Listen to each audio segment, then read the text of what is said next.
I didn't change everything in my life. I just started showing up every day. And it's wild how quickly life responds when you stop making excuses and you decide to go all in. From feeling lost, injured, inconsistent, and living in lack, to seeing progress, getting compliments, gaining clarity, all within just a few weeks. This video is about the small changes I've made that have created huge impacts in my life.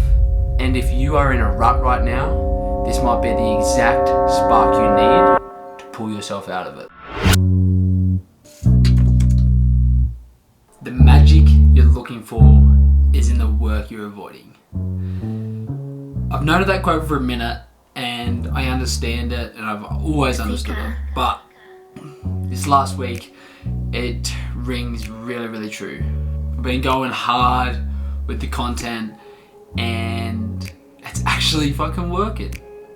The effort is working, believe it or not. There's been so many times where I've dabbled in doing this shit and said, yep, I'm gonna go all in and I'm gonna really try and I'm gonna make it work, and I've always just fallen off or gotten discouraged or probably just not putting the effort in that I needed to.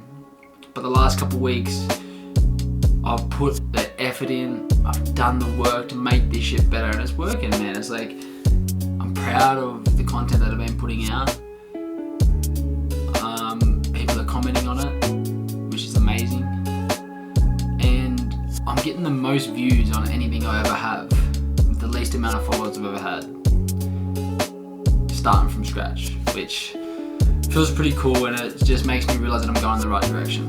It's Monday, start of my weekend, the start of the week, and Monday is my biggest day to be here in front of the computer, working, editing, all that kind of stuff. So we've had a big morning this morning, got up at 5, traded, been editing, just went for a run, the first trail run back of the year. These little wins are stacking up and I know we're going in the right direction. Just finished at the gym and I've just torn a muscle in my fucking back. Literally warming up, decided to be a little too cocky, done a muscle up without doing any pull-ups or any proper activation first, and just I don't know exactly what muscle it is, but it's right on my shoulder blade. And now that I've finished, killing me. So, not good, but it is what it is. We move on. In the face of adversity, I will rise. We move forward. Back is killing me. Definitely done something not great to it, but it's been 5 weeks since I finished traveling and I started back in routine with training and nutrition, and this is the video that I just created. Here's how I went from looking like this, I feel fucking disgusting, to looking like this in just 5 weeks. We are back, baby. It's been a huge difference. 5 weeks, I've down 3 or 4 kilos. My body composition has changed so much and I feel amazing. So I think it's a good idea and a good time to really run through how I've done that. I'll start off by saying that out of all the areas of this 12 months of focus, fitness and nutrition and physical side of it is definitely the easiest for me, because it was my one true love and it was my first real passion and love in life, other than playing sport as a kid or as a teenager. My first thing that I really devoted myself to growing up. So I'm pretty blessed to be able to understand what to do. Now, how I've sort of focused on it is the nutrition side of it is just whole foods. All I eat is whole foods. I don't eat anything that's not a single ingredient food. So fruit, vegetables, meat, eggs. I will eat cheese. And I'm just eating in a caloric deficit. So I'm eating less than I'm burning, which helps me drop body fat percentage.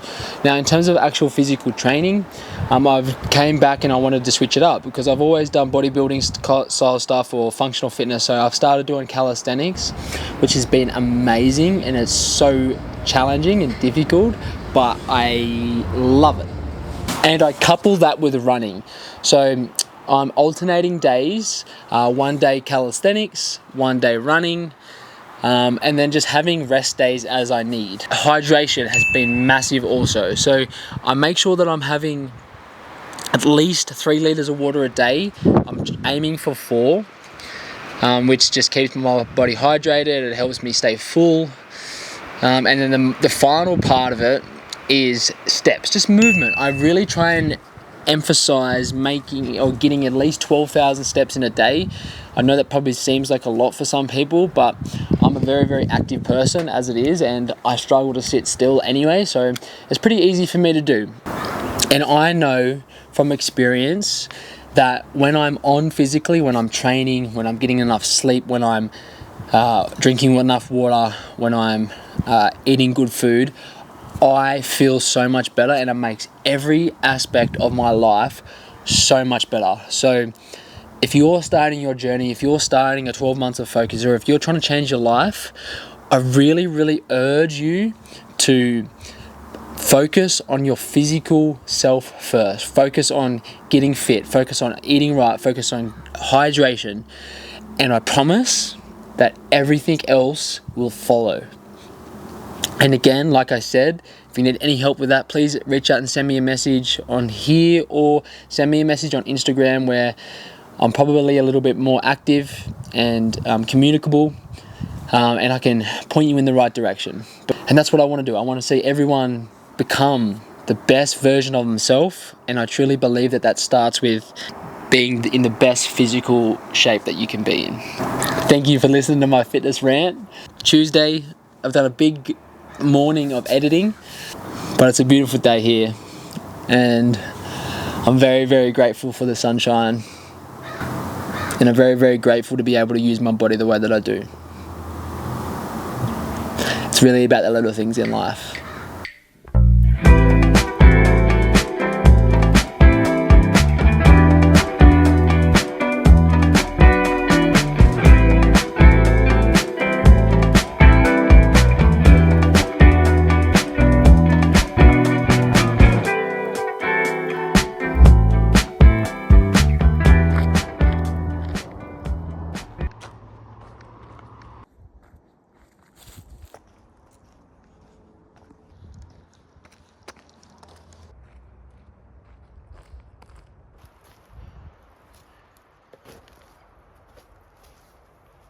Getting some sunshine steps through the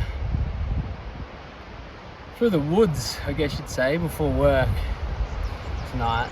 And I've just been thinking, I really hope that wind's okay. And I've been thinking about a couple comments that were on my first video that I think it'd be really valuable for probably a lot of people to have answered. And the first one was, do I regret living the way that I have the last couple of years in terms of just having fun, partying and living in the moment, versus if I had of really knuckled down, focused on work, focused on growth? And the truth is that from the time that I was 18 to the time that I was 23 when I started traveling, all I did was work. As soon as I left school, I went to uni. I worked full-time through uni.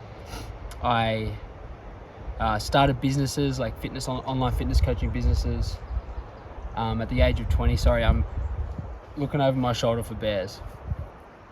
Started an online fitness coaching business at the age of 21, and I hustled, like really, really hustled. I didn't see my friends, I didn't see anyone, but it really hurt me. It really pushed me away from people. It really made me struggle in relationships, living that way.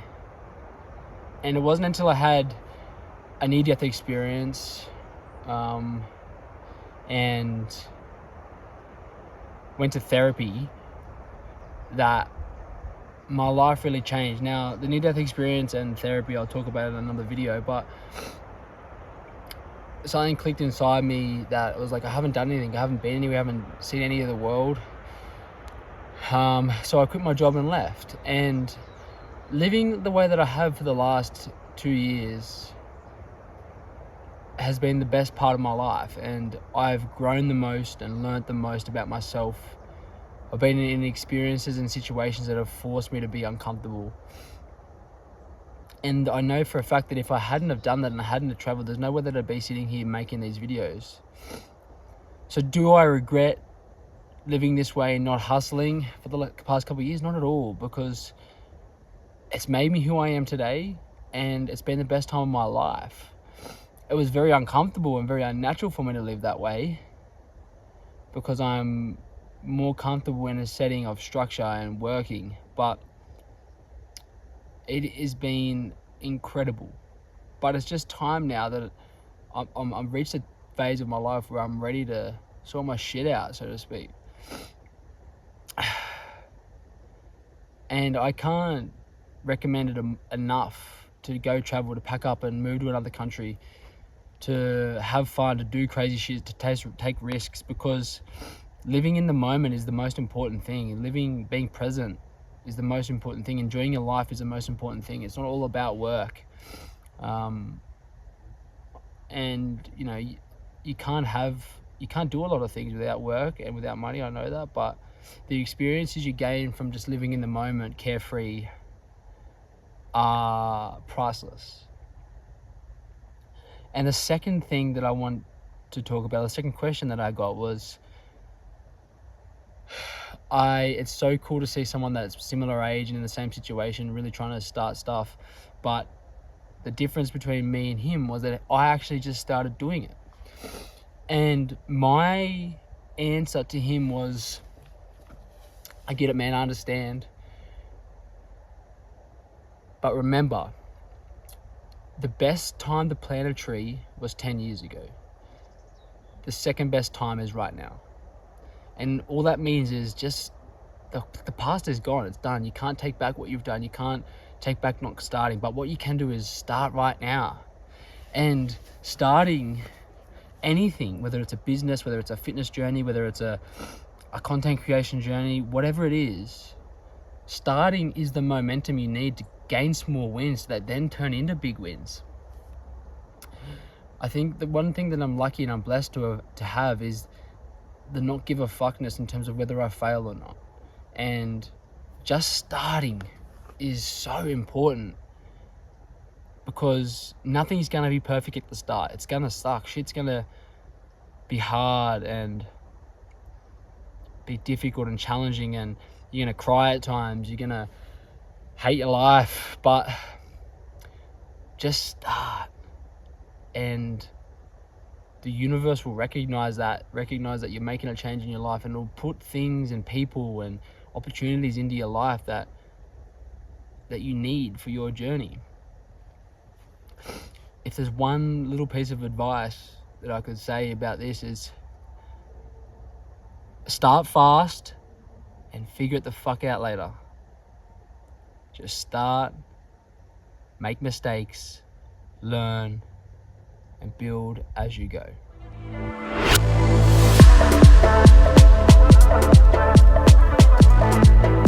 Hello, my mates. It is shit. It's Thursday morning. Thursday, 10:30 a.m. and I was on the way to the gym, and some thoughts popped into my mind. Just from the experiences I've had the last couple of days, and I really wanted to capture on camera, because I realized over the last month that it's these moments of authenticity and realness that resonate with people the most. So I'm doing my best to capture these moments when they happen and speak about them freely. No script, no hooks and shit like that, just talking, coming from the heart. Now, I had a sleep in this morning, which is going to seem like nothing to anyone else, but to me, that is progress. Last night I was absolutely exhausted at work. I got home at 12:30. Normally me would have forced through the tiredness and still got up at 6 a.m, still got up at 5 a.m. as I do every other day. But I've realized that, and I understand now, and I can see that I've been really hard on myself for a lot of my adult life, because I think I should be doing more, or I'm not doing enough, or whatever it may be. But I realize that I've been like that because I feel like I need to make up for not doing other stuff. And what I mean by that is I feel like I need to be hard on myself because I haven't been living congruent with my conscience. And what that means is just living in line with my conscience. Our conscious, our subconscious mind knows what we should or should not be doing. And for a lot of the time I've been very inconsistent with living in line with that. And because of that, I've been extremely hard on myself. And my mate Mac put me onto a book. I'm going to post it here on the screen somewhere.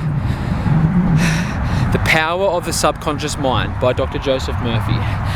Now, I've read a lot of books in my time, in my journey of self-development, but this short little 200-page book has changed my mindset and outlook on a lot of things so much. And I realize now that a lot of the things that have been holding me back is me, is my thought process, is the way that I speak about myself, the way that I put myself down, the way that I cope with feelings of inadequacy, or I cope with thoughts of insecurity or whatever by talking bad and talking down about myself. And anytime that we talk down or bad about ourselves, we reaffirm that. We put that, if we speak it out into the world, it comes back to us tenfold. Now, I don't care if you're a reader or not, please go and read that book because it is tremendously valuable. I'll probably do a whole nother video on the update to what I've taken from this book, taken from trying to understand the subconscious mind better and utilize it rather than have it work against me. But I really just wanted to share that and share these little wins, because these little wins, these little moments of realization, personally, spiritually, emotionally, stack up. And if we can keep living consciously congruent, in line with our conscience, then the things that we desire, the things that we want, the things that we're destined to have, find us. We don't have to chase them. We don't have to go looking for them. As long as we're living in line with what we're supposed to do and who we're supposed to be, the good fortunes that we deserve come to us. It is a beautiful Thursday to sleep in, even though it wasn't really a sleep in. I slept until 8 a.m. but it has just another reaffirmment of just be present in the moment. Understand that the most important time is the right now. And if we're always stressing about tomorrow or the next day or the next task, that we lose the magic of being here now. So if there's anything that you can take away from this little rant, let it be this. A, love yourself. Talk good about yourself. Allow yourself space and time to be how you need to be. And go and read that book, and remember that if we can control what happens between our ears, we control our life.